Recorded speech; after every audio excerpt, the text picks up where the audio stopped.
I know, I know. Not exactly the viewpoint that you would have expected someone like myself to be expressing, right? Given my loathing of Donald Trump and just about everything he stands for. But bear with me, you'll see where I'm going with this very shortly.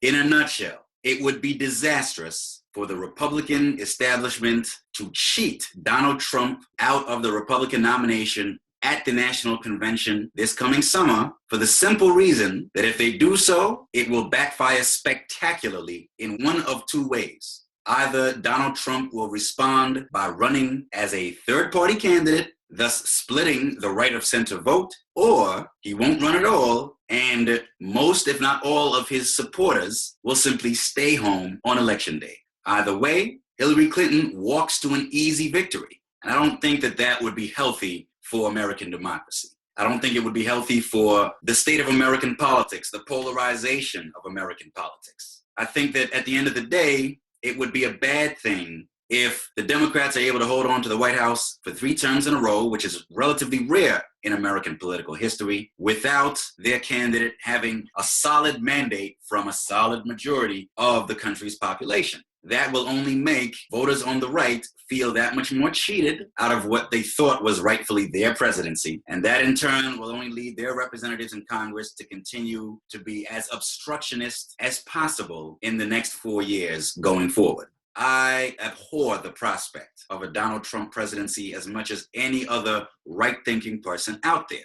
But the fact of the matter is, a disturbingly large proportion of the Republican electorate, the Republican base, seems to like the man. As has been pointed out ad nauseum already, his supporters are some of the staunchest, most reliable, most loyal supporters, perhaps that we've ever seen in the history of presidential elections in the United States. That's just the way it is. He is far and away the Republican frontrunner, and it doesn't look like Ted Cruz, and God knows not John Kasich, has much of a chance of stopping him fair and square at this point. Now, I know that the rules technically allow for Republicans to engage in wheeling and dealing at the National Convention this coming summer to deny Trump the nomination if he falls short of the 1,237 delegate threshold for winning the nomination outright.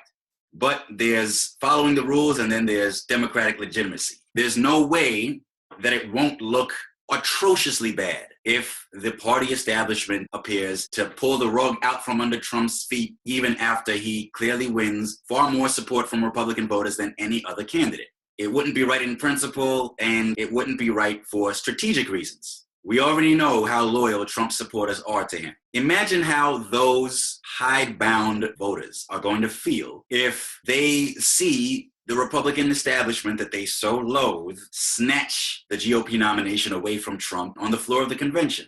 There's no way that that kind of maneuver is not going to look like a rank episode of cheating. And you know how Donald Trump supporters will react to that. They'll react to it by making a martyr out of their candidate. The candidate will make a martyr out of himself. We've already heard how much whining Trump has been doing about how the rules are supposedly rigged. Well, what do you think is going to happen if they actually succeed in taking the nomination from him this summer, even though he wins far more delegates and votes than any other Republican candidate? Obviously, he's going to make it look like the whole party establishment and perhaps the whole world is out to get him. He and his supporters will blame that maneuver for any election loss in November. Now, the only way to make Trump supporters come to their senses, the only way to make them realize that the battles they're fighting have already been substantially lost, is for them to have their way in the short run, for them to win the battle for the GOP nomination and then lose the war of the general election, fair and square, in order for them to realize that no matter how hard they try and no matter how obnoxiously they behave, at the end of the day, a majority of their fellow citizens, their fellow Americans, do not agree with their agenda and frankly abhor their agenda as well as their candidate. And they simply don't have the numbers in the country at large to have their way. If Trump is denied the nomination by subterfuge and intrigue, they'll always be able to argue that that was the reason why their candidate didn't win in the general election. They'll be able to argue that if only the Republican Party, including the establishment, had simply united behind Trump from the beginning, or at least after it became clear that he was the front runner, they could have given him the support he would have needed, and then he could have beaten Hillary Clinton in November. they will be able to delude themselves, to continue to delude themselves that Trump is a victim not of his own excesses, but of the unfair biases of the Republican establishment. That would be the worst possible outcome, because nothing will stop Trump from running again 4 years from now if he so chooses. And that's exactly what he'll be likely to do if he wins the largest number of delegates this time around, but is cheated out of the nomination at the convention. Now, I understand that the strategy that I'm embracing here isn't guaranteed to succeed either. It's entirely likely that Trump supporters are so pig-headed that they will refuse to listen to reason no matter what happens, and that they'll continue to support either him or other similarly extreme candidates no matter what happens at the polls. All I'm saying is that this approach is the one that's most likely to succeed. We have to be smart.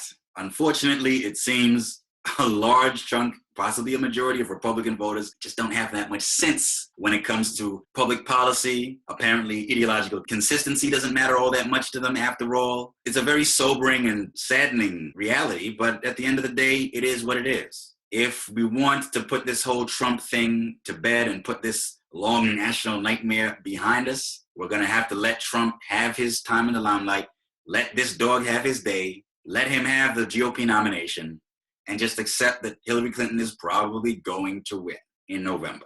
Certainly, I don't want Donald Trump anywhere near the White House. As much as I'm not a supporter of Hillary Clinton, better her than Trump. I could easily stomach a Hillary Clinton presidency more easily than I could stomach a Trump presidency. There you have it, ladies and gentlemen. I think that's the only option remaining to those of us who favor maximum individual freedom and who don't want a nightmarish freak show candidate like Trump anywhere near the White House. There's another risk that my strategy entails, the risk that he might very well go on to win the general election fair and square. However, we face a choice between accepting that risk and, on the other hand, accepting the risk that he'll be cheated out of the nomination this time and either run as an independent or not run at all and see his supporters stay home on election day and thus effectively hand the presidency over to Hillary Clinton on a silver platter. And then next thing you know, Donald Trump runs again in another 4 years and screws things up all over again. The only way to stop Trump in the long run is to let him have the GOP nomination and then lose the general election. That's the only chance we have of forcing his supporters to wake up, smell the coffee, see the light, and recognize that they are in the minority. They've lost the battle for the hearts and minds of most Americans, and it's time for them to get with the program.